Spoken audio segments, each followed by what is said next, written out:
हाँ जी स्टूडेंट्स, ਜਿਹੜਾ ਅੱਜ ਆਪਾਂ ਬੇਟਾ ਚੈਪਟਰ ਸਟਾਰਟ ਕਰਨਾ ਉਹਦਾ ਨੇਮ ਹੈ ਪਾਰਟਨਰਸ਼ਿਪ। ਇਸ ਤੋਂ ਪਹਿਲਾਂ ਆਪਾਂ ਸੋਲ ਟ੍ਰੇਡ ਬਿਜ਼ਨਸ ਬਾਰੇ ਪੜ੍ਹ ਚੁੱਕੇ ਹਾਂ। ਹੁਣ ਆਪਾਂ ਪਾਰਟਨਰਸ਼ਿਪ ਬਾਰੇ ਪੜਾਂਗੇ। As we know that in case of sole trade business only a single person uses his skills to run the business. ਕਹਿੰਦੇ ਆਪਾਂ ਪੜ੍ਹ ਚੁੱਕੇ ਹਾਂ ਵੀ ਜਿਹੜਾ ਸੋਲ ਟ੍ਰੇਡ ਬਿਜ਼ਨਸ ਸੀ ਉਹਦੇ ਵਿੱਚ ਇੱਕ ਸਿੰਗਲ ਪਰਸਨ ਹੀ ਬਿਜ਼ਨਸ ਨੂੰ ਚਲਾਉਂਦਾ ਆਪਦੀਆਂ ਸਕਿੱਲਸ ਦੇ according. He invests his money and uses his own knowledge which is limited for the expansion of business। ਉਹ ਆਪਦਾ ਪੈਸਾ ਹੀ ਇਨਵੈਸਟ ਕਰਦਾ ਸੀ, ਆਪਦੀ ਹੀ ਨੌਲੇਜ ਯੂਜ਼ ਕਰਦਾ ਸੀ, ਜਿਹਦੇ ਕਰਕੇ ਕੀ ਆ ਬਿਜ਼ਨਸ ਨੂੰ ਐਕਸਪੈਂਡ ਕਰਨਾ ਡਿਫੀਕਲਟ ਸੀਗਾ। Sole tradership needs more capital and managerial ability to expand. ਤਾਂ ਉਹਨੂੰ ਜ਼ਿਆਦਾ ਪੈਸੇ ਦੀ ਲੋੜ ਸੀ ਐਂਡ ਨਾਲ ਮੈਨੇਜ ਕਰਨ ਦੀ ਐਬਿਲਿਟੀ, ਮਤਲਬ ਨਾਲ ਉਹਦੇ ਕੋਈ ਹੋਰ ਪਰਸਨ ਵੀ ਚਾਹੀਦਾ ਸੀ ਜਿਹੜਾ ਉਹਨੂੰ ਮੈਨੇਜ ਕਰਨ 'ਚ ਹੈਲਪ ਕਰੇ। ਠੀਕ ਆ, ਸੋ ਇਹ ਚੀਜ਼ਾਂ ਦੀ ਜ਼ਰੂਰਤ ਸੀ।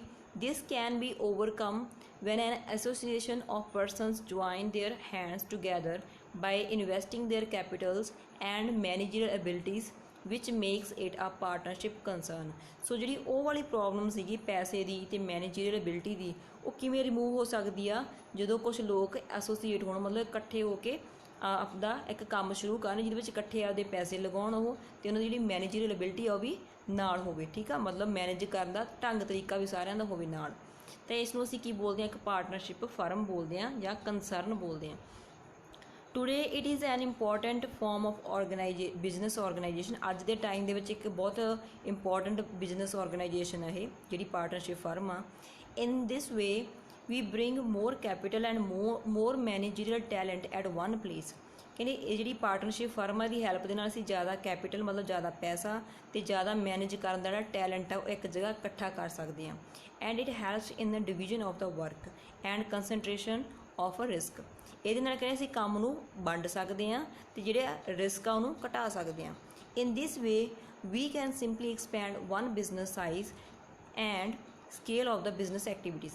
ਕਹਿੰਦੇ ਇਹਦੇ ਨਾਲ ਅਸੀਂ ਇੱਕ ਬਿਜ਼ਨਸ ਨੂੰ ਐਕਸਪੈਂਡ ਕਰ ਸਕਦੇ ਹਾਂ, ਉਹਦਾ ਸਾਈਜ਼ ਅਤੇ ਉਹਦੀ ਸਕੇਲ ਮਤਲਬ ਵੱਡੇ ਪੈਮਾਨੇ 'ਤੇ ਬਿਜ਼ਨਸ ਕਰ ਸਕਦੇ ਹਾਂ। ਹੁਣ ਇਹਦੇ ਵਿੱਚ ਕੁਛ ਡੈਫੀਨੇਸ਼ਨਸ ਨੇ, ਬਟ ਆਪਾਂ ਫਸਟ ਵਨ ਕਰਦੇ ਹਾਂ। ਇੰਡੀਅਨ ਪਾਰਟਨਰਸ਼ਿਪ ਐਕਟ 1932 ਦੇ ਅਕੋਰਡਿੰਗ ਪਾਰਟਨਰਸ਼ਿਪ ਕੀ ਹੁੰਦੀ ਆ? Partnership is the relation between persons. Partnership ਕੁਛ ਲੋਕਾਂ ਦੇ ਵਿਚਕਾਰ ਜਿਹੜੀ ਰਿਲੇਸ਼ਨ ਹੁੰਦੀ ਆ who have agreed to share the profits, ਜਿਹੜੇ ਕਿ ਆਪਸ 'ਚ ਸਹਿਮਤ ਹੁੰਦੇ ਆ ਕਿ ਅਸੀਂ ਸ਼ੇਅਰ ਕਰਾਂਗੇ ਮੁਨਾਫੇ ਨੂੰ, ਪ੍ਰੋਫਿਟਸ ਨੂੰ, of a business carried on by all or any of them acting for all. ਹੁਣ ਜਿਹੜਾ ਉਹ ਬਿਜ਼ਨਸ ਕੈਰੀ ਕਰ ਰਹੇ ਆ ਜਾਂ ਬਿਜ਼ਨਸ ਚਲਾ ਰਹੇ ਆ, ਜਾਂ ਤਾਂ ਸਾਰੇ ਚਲਾ ਰਹੇ ਆ ਜਾਂ ਉਹਨਾਂ ਦੇ ਵਿੱਚੋਂ ਕੁਛ ਪਰਸਨ ਚਲਾ ਰਹੇ ਆ। ਠੀਕ ਆ, ਉਹਨਾਂ ਨੇ ਪਰਮਿਸ਼ਨ ਦਿੱਤੀ ਹੋ ਬਾਕੀਆਂ ਨੇ ਉਹਨਾਂ ਨੂੰ ਵੀ ਤੁਸੀਂ ਚਲਾ ਸਕਦੇ ਹੋ, ਤਾਂ ਉਹਨੂੰ ਅਸੀਂ ਕੀ ਬੋਲਦੇ ਹਾਂ? Partnership firm. ਇਹਨਾਂ ਵਿੱਚੋਂ ਜਿਹੜੀ ਸੈਕਿੰਡ, ਥਰਡ ਜਾਂ ਫੋਰਥ ਆ ਤੁਸੀਂ ਇਹਦੇ ਵਿੱਚੋਂ ਵੀ ਕੋਈ ਡੈਫੀਨੇਸ਼ਨ ਕਰਨੀ ਹੈ ਕਰ ਸਕਦੇ ਹੋ। ਨੈਕਸਟ ਦੇਖੋ ਐਸੈਂਸ਼ੀਅਲਸ ਆਫ ਪਾਰਟਨਰਸ਼ਿਪ। ਇੱਕ ਪਾਰਟਨਰਸ਼ਿਪ ਦੇ ਵਿੱਚ ਸਭ ਤੋਂ ਜ਼ਿਆਦਾ ਇੰਪੋਰਟੈਂਟ ਚੀਜ਼ਾਂ ਕਿਹੜੀਆਂ ਹੋਣੀਆਂ ਚਾਹੀਦੀਆਂ ਨੇ? From the definitions given above we can analyse the essentials of partnership as follows. ਅਸੀਂ ਇਹਦੇ ਐਸੈਂਸ਼ੀਅਲਸ ਪਤਾ ਕਰ ਸਕਦੇ ਹਾਂ, ਉਹ ਕਿਹੜੇ ਕਿਹੜੇ ਨੇ, ਧਿਆਨ ਨਾਲ ਦੇਖੋ। ਫਸਟ ਹੈ ਵਲੰਟਰੀ ਐਸੋਸੀਏਸ਼ਨ ਆਫ 2 ਔਰ ਮੋਰ ਪਰਸਨਸ। ਸੋ ਜਿੱਥੇ 2 ਜਾਂ 2 ਤੋਂ ਵੱਧ ਪਰਸਨਸ ਆਪਸ 'ਚ ਜੁੜਦੇ ਆ, ਠੀਕ ਆ, ਕਿਸੇ ਇੱਕ ਪਰਪਸ ਦੇ ਲਈ, ਉਹਨੂੰ ਅਸੀਂ ਕੀ ਬੋਲਦੇ ਹਾਂ? Partnership firm. ਜਾਂ ਆਪਾਂ ਕਹਿ ਸਕਦੇ ਹਾਂ ਪਾਰਟਨਰਸ਼ਿਪ ਦੇ ਲਈ ਉਹ ਜ਼ਰੂਰੀ ਨੇ, ਠੀਕ ਆ, 2 ਜਾਂ 2 ਤੋਂ ਵੱਧ ਪਰਸਨ। ਜੇ ਇਕੱਲਾ ਹੋ ਤਾਂ ਸੋਲ ਟ੍ਰੇਡ ਕਹਾਂਗੇ, ਜੇ 2 ਨੇ ਤਾਂ ਉਹਨੂੰ ਪਾਰਟਨਰਸ਼ਿਪ ਫਰਮ ਕਹਾਂਗੇ। ਨੈਕਸਟ ਦੇਖੋ point, the partnership agreement binds a partner with the firm. ਜਿਹੜਾ ਇਹਨਾਂ ਦਾ ਇੱਕ ਵਿਚਕਾਰ ਇੱਕ ਰਿਟਨ ਅਗਰੀਮੈਂਟ ਹੁੰਦਾ ਤਾਂ ਉਹ ਇਹਨਾਂ ਨੂੰ ਆਪਸ ਦੇ ਵਿੱਚ ਬਾਈਂਡ ਕਰਦਾ, ਪਾਰਟਨਰਸ ਨੂੰ ਆਪਸ ਦੇ ਵਿੱਚ ਜੋੜਦਾ। ਥਰਡ ਹੈ there should be a legal agreement between the partners to run a business. ਇਹਨਾਂ ਦੇ ਸਾਰੇ ਪਾਰਟਨਰਸ ਦੇ ਵਿਚਕਾਰ ਇੱਕ ਕਾਨੂੰਨੀ ਤੌਰ 'ਤੇ ਐਗਰੀਮੈਂਟ ਹੋਣਾ ਚਾਹੀਦਾ, ਠੀਕ ਆ, ਜਿਹਦੇ ਕਰਕੇ ਉਹ ਸਾਰੇ ਰਲ ਕੇ ਕੀ ਕਰਨ? ਬਿਜ਼ਨਸ ਨੂੰ ਚਲਾ ਸਕਣ।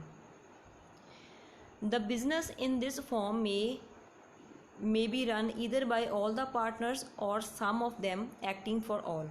ਬਿਜ਼ਨਸ ਨੂੰ ਜਿਹੜਾ ਪਾਰਟਨਰਸ਼ਿਪ ਬਿਜ਼ਨਸ ਆ ਇਸ ਨੂੰ ਸਾਰੇ ਪਾਰਟਨਰ ਰਲ ਕੇ ਵੀ ਚਲਾ ਸਕਦੇ ਆ, ਜਾਂ ਉਹਨਾਂ ਦੇ ਵਿੱਚੋਂ ਕੁਛ ਪਾਰਟਨਰ ਜਿਹੜੇ ਉਹਨਾਂ ਬਾਕੀਆਂ ਦੇ ਬਿਹਾਫ 'ਤੇ ਕੰਮ ਕਰਨਗੇ ਉਹ ਚਲਾ ਸਕਦੇ ਆ। ਠੀਕ ਆ, 2 ਜਾਂ 3 ਜਾਂ ਮੇਬੀ ਉਦੋਂ ਜ਼ਿਆਦਾ। ਠੀਕ ਆ, ਨੈਕਸਟ ਦੇਖੋ fifth point, there must B sharing of profits between all of them.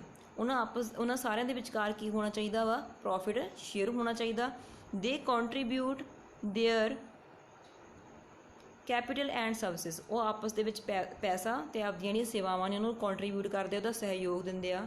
Profit earning is the main motive of the business, ਇਹ ਫਰਮ ਨੂੰ ਖੋਲ੍ਹਣ ਦਾ ਮੇਨ ਮੋਟਿਵ ਕੀ ਆ? ਪੈਸਾ ਕਮਾਉਣਾ, ਠੀਕ ਆ, ਵੱਧ ਤੋਂ ਵੱਧ ਮੁਨਾਫਾ ਕਮਾਉਣਾ। The liability of the partners is unlimited. ਦੇਖੋ ਸੋਲ ਟ੍ਰੇਡ ਬਿਜ਼ਨਸ 'ਚ ਪੜ੍ਹਿਆ ਸੀ ਆਪਾਂ, ਜਿਹੜਾ ਸੋਲ ਟ੍ਰੇਡਰ ਹੁੰਦਾ ਉਹਦੀ ਲਾਇਬਿਲਿਟੀ ਅਨਲਿਮਟਿਡ ਹੁੰਦੀ ਹੈ। ਦੈਟ ਮੀਨਸ ਵੀ ਜੇ ਉਹ ਕਰਜ਼ਾ ਨਹੀਂ ਚੁਕਾ ਪਾਉਂਦਾ ਤਾਂ ਉਹ ਕੀ ਕਰ ਸਕਦਾ? ਉਹਦੀ ਜਿਹੜੀ ਪਰਸਨਲ ਪ੍ਰੋਪਰਟੀ ਆ ਉਹ ਵੀ ਵੇਚੀ ਜਾ ਸਕਦੀ ਆ ਕਰਜ਼ਾ ਦੇਣ ਦੇ ਲਈ, ਠੀਕ ਆ, ਉਹਦੀ ਲਾਇਬਿਲਿਟੀਜ਼ ਨੂੰ ਪੂਰਾ ਕਰਨ ਦੇ ਲਈ। ਬਟ ਹੁਣ ਇਹਦੇ ਵਿੱਚ ਵੀ ਸੇਮ ਨਾਲ ਹੀ ਉਹੀ ਚੀਜ਼ ਆ, ਚਾਹੇ 2 ਪਰਸਨ ਨੇ ਜਾਂ 2 ਤੋਂ ਜ਼ਿਆਦਾ ਨੇ, ਉਹਨੂੰ ਆਪਾਂ ਪਾਰਟਨਰਸ਼ਿਪ ਫਰਮ ਕਹਿੰਦੇ ਆ, ਤਾਂ ਉਹ ਸਾਰਿਆਂ ਦੀ ਹੀ ਲਾਇਬਿਲਿਟੀ ਕੀ ਆ?